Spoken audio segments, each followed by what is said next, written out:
Hi guys, welcome to episode 8. In this episode we're going to be sorting out the adapter plate and the clutch, getting the flywheel and clutch fitted properly, and hopefully get an operational slave cylinder as well. We've just passed 100 subscribers. Thanks very much for all your support. Don't forget to hit that subscribe button if you want to see episode 9. That one is going to be a good one. Not a good one like episode 5 was supposed to be. That was a bit of a flop. Sorry for the lack of content recently. I will try and make it up to you in the future. I've had a lot going on this week and last week, and work's been quite busy as well, so I managed to get a bit of time this week to get on this and get this bit done. Right now I'm just getting the adapter plate all undone so that it's just sitting on the dowels. I can remove the crankshaft adapter now, and then we can put the flywheel in place, get it central on the crankshaft, and we can mark around it then to make the cut in the middle to give clearance for the flywheel to sit on the crankshaft properly.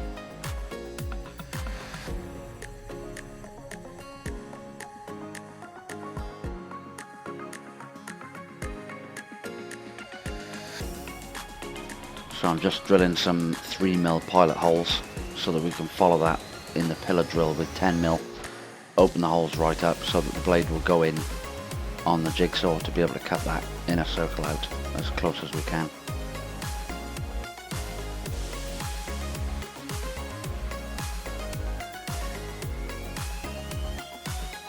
A couple of these holes I can't actually get at because there's material in the way, so I'm going to put the plate back on the engine and we'll jigsaw the bits off that we need out of the way.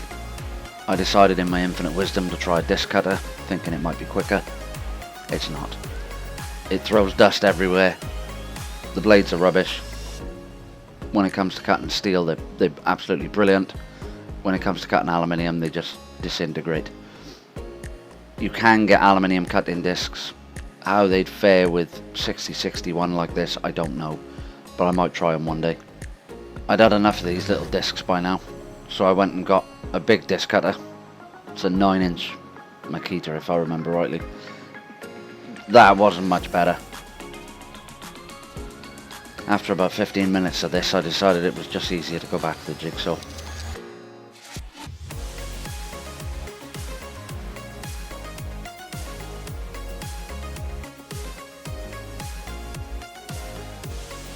Now that those bits are out of the way, we can put it back in the drill press, and we still can't get at a couple of them, but we'll pull it back out in a minute and get that material out of the way.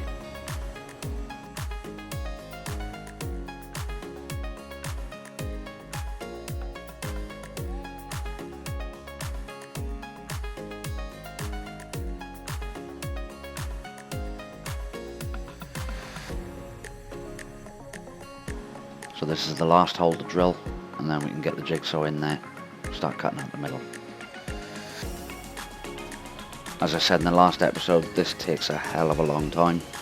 You need to cycle the blades pretty often, probably every 4 to 6 inches I would say. If you buy decent blades, they might last a bit longer. Make sure you use some sort of cutting fluid. It does improve the cut, and it does make it go a bit quicker. Not much, but a bit.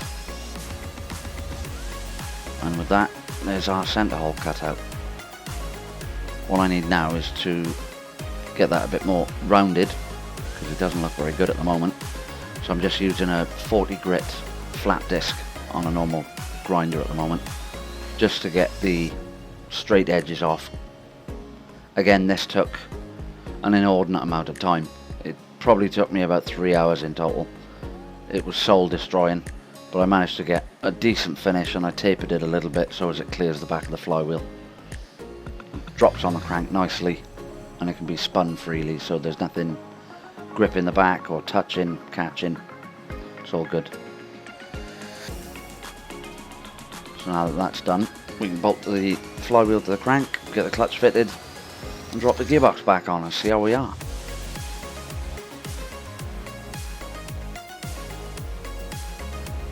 My brother says my videos need more B-roll. I have no idea what toilet paper's got to do with building a car, but say hi to TP Trev. TP for my bunghole?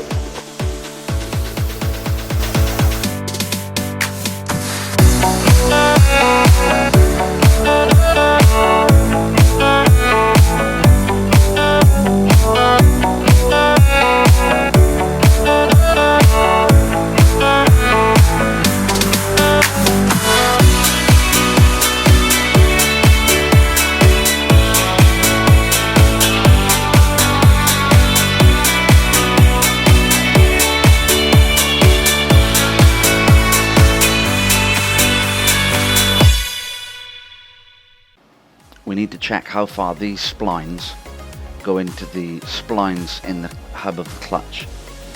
And to do that, we're going to use the good old trusty liquid chalk. As we push the gearbox on, the clutch disc hub will push the chalk out of the way, and that'll show us how much of the shaft is going into the clutch hub. The clutch hub itself is about 24 millimeters thick, so we need to make sure we get more than 24. First try we're getting 18.2 millimeters. So what I decided to do for now, I'm not going to run the engine like this. What I've decided to do is just space the flywheel out a little bit with a few washers, about 8 millimeters. This is just so that I can gauge where the clutch is sitting and if the clutch slave cylinder is going to operate the release bearing okay. I'll probably be getting a billet flywheel made for this, so it's not going to matter too much. So there's the washers in place. The bolts are long enough to go in and grab by a couple of threads. Like I said, the engine is not going to be running, so it doesn't really matter. They don't have to be that dog tight, and they're not really holding any stress. So we'll drop the clutch on now, and we'll put the gearbox back on and see how much we've got through the clutch this time.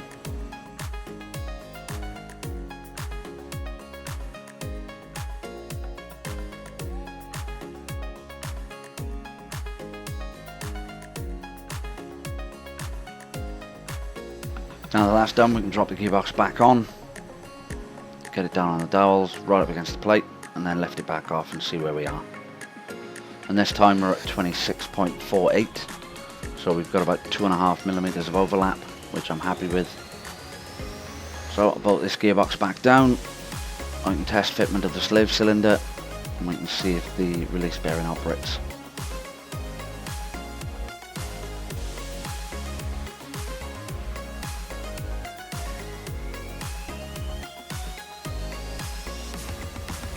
From previous experience with these slave cylinders on Audis and the like, I don't think that's enough travel. I could get around this by lengthening the actuator rod, but I'd rather not. So I'm going to have to look into this and see if it is going to be enough travel or not.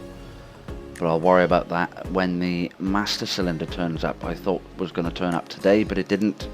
So unfortunately I can't actually test the slave cylinder. I'll just pop this bung back in. That's it for this one, guys. I'll see you in the next one. Thanks for watching.